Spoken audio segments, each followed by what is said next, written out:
je suis Jeanne Van Hav, lectrice, autrice et éditrice de romance, et ceci est mon journal. En avril, j'ai participé à mes deux premiers événements en tant que romancière indépendante.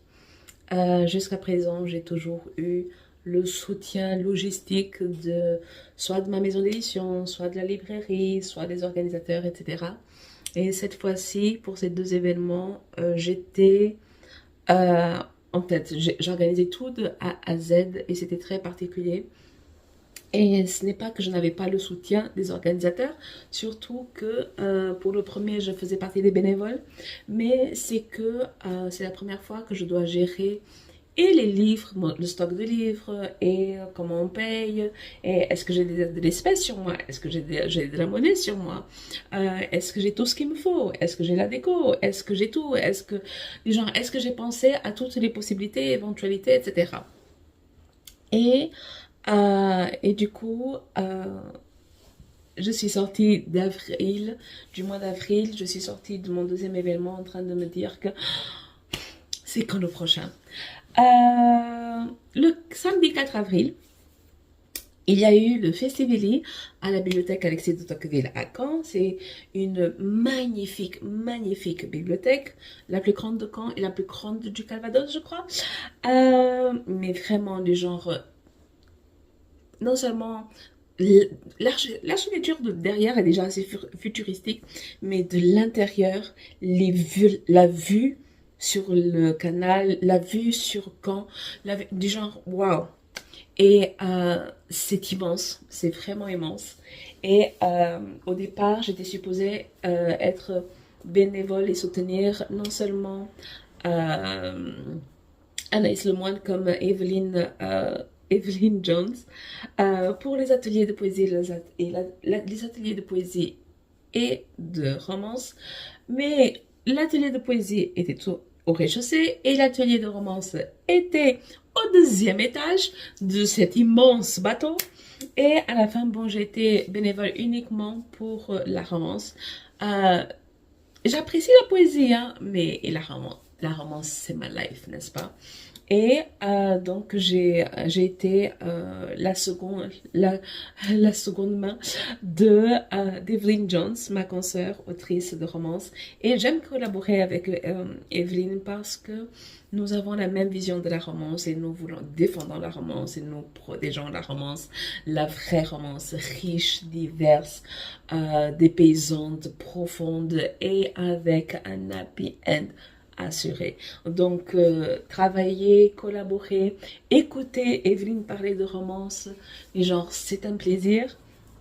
Et le seul regret dans tout ça, du fait d'être bénévole et d'avoir été dans les ateliers la matinée, c'est que je n'ai pas pu assister aux tables rondes au café lecture.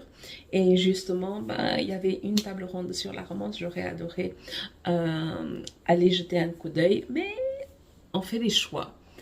Et ceci a été le mien et je ne regrette pas une seconde d'avoir fait partie des bénévoles de Conliton, une association qui promeut et soutient la littérature de genre, que ce soit la romance, l'imaginaire, le young adult, etc. Et Conliton a été fondé par Camille Cardozo, qui est Elie Demo sur les réseaux. Et c'est magnifique ce qu'elle a créé. Et à la fin de la journée, à la fin de cette journée-là, à la fin de ces mois de préparation, on s'est retrouvés au restaurant et ça a été juste génial. J'ai pris la crève entre-temps parce que il faisait tellement beau dans la journée que j'ai oublié le pull, n'est-ce pas? Je me suis dit, ah mais il fait beau, oui mais on est en Normandie, les gens, et on perd 10 degrés dès que le soleil se couche. Quelle idée. Mais anyways, ça a valu le coup. Ça a valu le coup. Et, euh, et du coup, à la fin de cette journée, les romancières qui ont été invitées, les romancières autopubliées, on s'est toutes retrouvées ensemble, toutes les 10, pour signer pendant 2 heures. Et pendant que j'étais là, pendant que je regardais tout ce monde, pendant que j'observais l'enthousiasme et les fils et les queues, etc., surtout pour Clara Hérault, du genre, elle, c'était la star de la journée. J'étais en train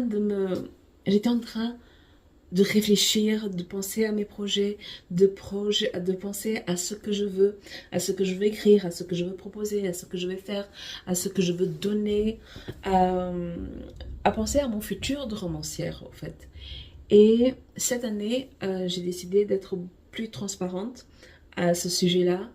Et, euh, et du coup, j'ai transformé ma newsletter d'éditrice en newsletter, en une sorte de journal d'autrice également. Et pourquoi ne pas le faire avec ma newsletter de romancière? C'est parce que ce sont deux audiences différentes. Et c'est quelque chose de très important. Et c'est quelque chose que font surtout les primo-romancières. C'est que quand elles sont en train d'écrire leur premier roman, soumettre leur premier manuscrit, etc., leur tendance, c'est de partager des conseils d'écriture sur leur compte et ça part d'une bonne idée, etc. Moi, je me souviens qu'il y a 20 ans, quand j'avais un blog, je parlais d'écriture sur mon blog. Mais je n'ai jamais donné de conseils d'écriture sur mon blog parce que j'étais mauvaise à donner des conseils. Et aujourd'hui, en tant qu'éditrice, je ne donne pas des conseils d'écriture. Je donne des conseils de construction de romance. Je donne des conseils de romance, pas d'écriture. Je ne suis pas prof de français, je ne suis pas linguiste. J'ai énormément de mal avec les grandes théories, donc ce n'est pas moi qui vais dire, écoutez, pensez aux 3 actes, pensez au rebondissement, pensez aux péripéties. Oui, non, du genre, c'est pas mon langage, c'est pas mon jargon à moi. Moi, je parle de gravel, de closure, je parle de happy end, je parle de protagoniste, je parle de blessure, de traumatisme, de rapprochement, de rupture. Je parle de romance, les gens. Je ne parle pas d'écriture en soi. Et du coup, il est très important de faire le distinguo entre à qui on donne ce type de conseils. Du genre, en tant que romancière, si je donne des conseils d'écriture sur mon Instagram, je vais attirer les gens qui écrivent. Ces gens qui écrivent peuvent lire aussi, mais ils sont pas là pour ça. Ils sont là pour les conseils gratuits. Alors que, en tant que romancière, ce que je dois faire, moi, c'est parler de mes univers, parler de mes personnages, de mes histoires, de mes prochaines parutions, de mes projets d'écriture, etc. Du genre, en tant que lectrice, c'est ça que je veux entendre parler. C'est ça que je veux, des romancières que je peux suivre, ou dont je suis abonnée, et dont je suis en train de réécrire la phrase en anglais. Dans les newsletters, je suis abonnée. Non, vous voyez, c'est pas les conseils d'écriture que je donne. Non, je suis abonnée à des newsletters, du genre, je veux savoir c'est quoi les prochaines histoires, du genre, je veux savoir c'est quoi la prochaine parution. Je m'en fous de savoir que tu as décidé d'avoir une stratégie de communication différente ou des conseils. Moi, du genre, si je voulais des conseils, je me tournerais vers un pro. Du genre, c'est pas pour ça que je m'abonne à des romancières. Si je m'abonne à une romancière, c'est parce que j'aime les livres, j'aime les livres que j'ai lus de cette personne-là. Et je veux savoir c'est quand le prochain. Je veux pas savoir qu'est-ce qui se passe en coulisses au-delà de je suis en train d'écrire. Vous voyez? Et donc, et de l'autre côté, en tant qu'éditrice de romance, évidemment, je partage énormément de conseils de romance, de construction, construction de l'histoire, construction des personnages, construction de la romance, parce qu'il y a beaucoup de romances qui n'ont pas de romance dedans. C'est une autre affaire, les gens, c'est un autre épisode. et, et dans tout ça, les personnes qui pourraient mieux comprendre mon jargon quand je parle de stratégie, quand je parle de marketing, quand je parle de communication, réseaux sociaux, etc., ce sont d'autres romancières. Et du coup, j'ai déjà cette plateforme, qui est ma plateforme d'éditrice, et j'ai décidé de faire évoluer cette plateforme-là. J'ai décidé de faire évoluer ma newsletter, et non seulement de faire une newsletter d'éditrice de romance, mais une newsletter d'autrice et éditrice de romance pour d'autres autrices de romance. Et comme ça, ma newsletter d'autrice de romance reste pour pour mes lectrices. Et du coup, j'ai décidé, en plus, comme j'ai décidé de faire une pause de mes services éditoriaux en août, c'est toujours en cours. Je suis en train de liquider mes anti-sèches. Du genre, jusqu'au 1er juillet, je vends mes anti-sèches. Après, elles seront plus disponibles dans leur format actuel. Donc, je suis en train de faire évoluer mon côté éditrice. Ce n'est pas que j'arrête mon côté éditrice parce que j'aime beaucoup ce que je fais. Et je crois que m'arrêter, il y a quelque chose en moi qui disparaîtrait. Et pour le moment, ce n'est pas ça que je veux. Et pour cette raison, je vais faire évoluer ce que je partage en tant qu'éditrice. Ça va être en tant que une de vous. Et par exemple, je parle de tout ça dans le podcast parce que le podcast, c'est le journal d'une lectrice, d'une autrice et d'une éditrice de romance. Donc, c'est un peu un fourre-tout qui n'a pas une audience particulière, sauf peut-être les fans de romance. Et c'est pareil, par exemple, pour mon Threads. Mon compte du genre, c'est...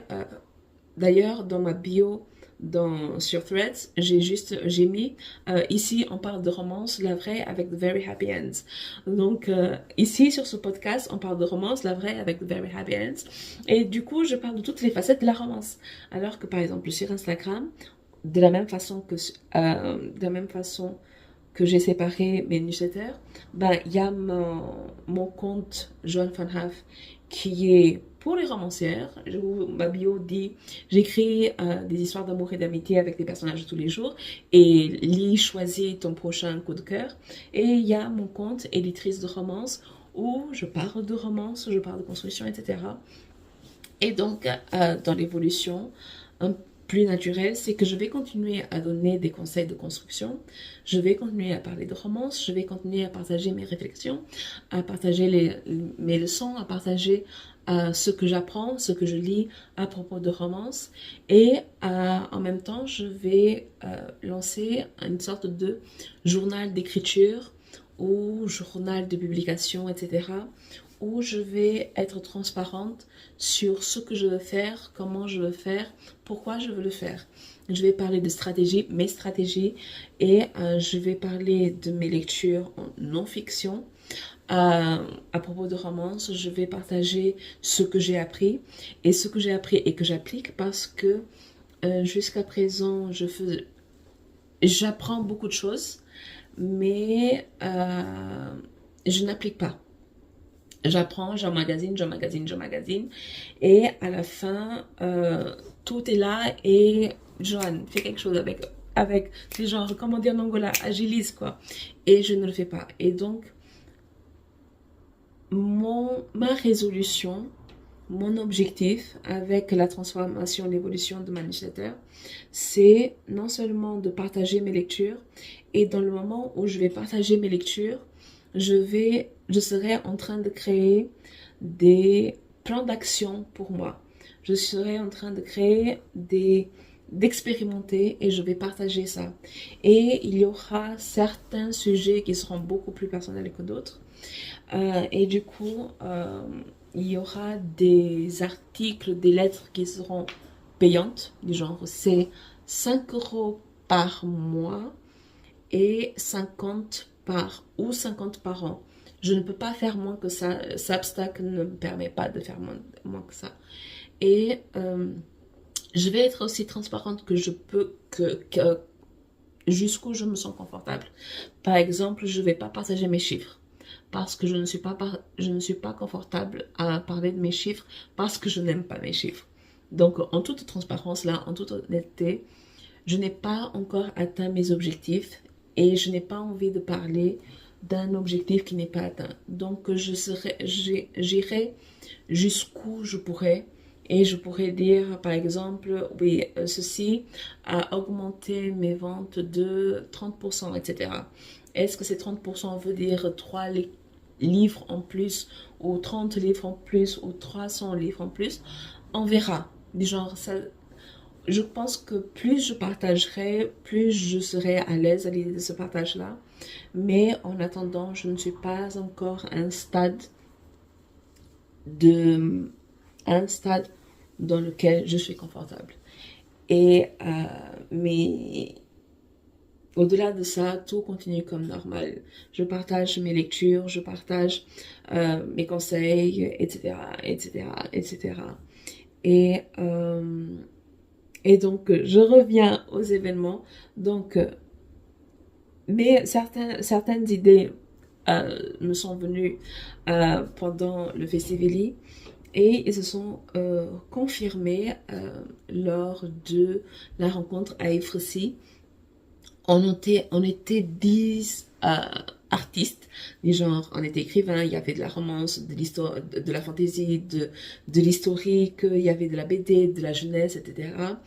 Ça a été proposé et organisé par la médiathèque d'Evrecy et le Bistroté. C'est un bus scolaire américain, le jaune, qui a été transformé en bistrot, etc. Et donc, mais l'emplacement était... Écoutez, c'était la première fois que je me rendais à Evrecy. J'étais avec, j'ai participé, c'est Mandy Ellis qui m'en a parlé. Donc j'étais avec Mandy Ellis et Evelyn Jones et Cassandre Ellis avec Coliton nous ont rejoint également. C'est la première fois que j'étais à Evrecy. Evrecy, c'est mignon, du genre... Evrecy, c'est un small town façon Hallmark. Les gens, c'est un décor de téléfilm, les gens. Tellement c'est mignon. Et du genre, c'est juste... C'était adorable. Il faudrait que je revienne rien que pour visiter, mais c'est adorable. Et l'événement, les gens, c'était sur un petit parc à côté, à 2 portes de la médiathèque. Et donc on avait des fanions et on avait mis tout ça en rond et il y avait le bistroté avec quelques tables et tout ça et c'était adorable, mais les gens, le décor, et j'ai comme ça purée, mais je suis en train de vivre un small town. Il me manque plus que ma romance.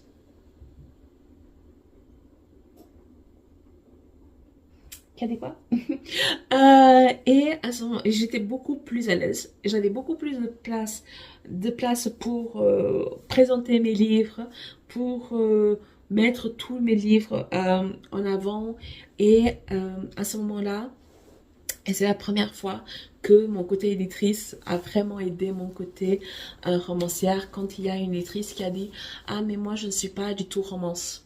Parce que, et là, le côté éditrice a fait: écoute un son du genre, je vais te parler de romance.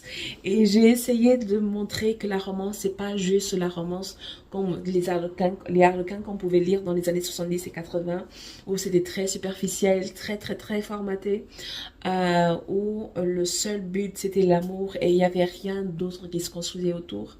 Et les personnages étaient très stéréotypés et du genre, la romance contemporaine, c'est pas du tout ça. C'est un genre super profond, ancré dans la réalité. Et au-delà des histoires d'amour, on peut parler de tellement de sujets. Et j'ai parlé de mes histoires et j'ai parlé du genre, écoutez, grâce à la romance, je peux parler de d'immigration, je peux parler de deuxième chance, je peux parler de traumatisme, je peux parler de voyage, je peux parler d'amour de soi, de développement personnel, etc., etc., etc. Il y a tant de choses qu'on peut aborder en romance et c'est triste, c'est dommage de réduire la romance à ces histoires à l'eau de rose qu'on lisait il y a 40-50 ans. Et encore à 40-50 ans, ça commençait à évoluer. Et c'est une des choses que je veux partager, plus partager dans mes lettres. Il faut juste... J'ai commencé, j'ai des brouillons. C'est juste que je n'ai pas encore trouvé comment raconter, comment traduire, comment transcrire une lecture, par exemple non-fiction ou l'histoire de la romance ou la construction de la romance. Je n'ai pas encore trouvé la façon de faire, comment partager et sans avoir l'impression d'être dire bon ben dans le premier chapitre on a lu ça, dans le deuxième on a lu ça et dans le troisième on a lu ça et ben c'était très bien. Je je veux plus de ça, mais je ne sais pas encore comment. Donc ça sera du genre, ce sera trial and error, du genre on verra et aléatoire test, quoi, du genre, voilà.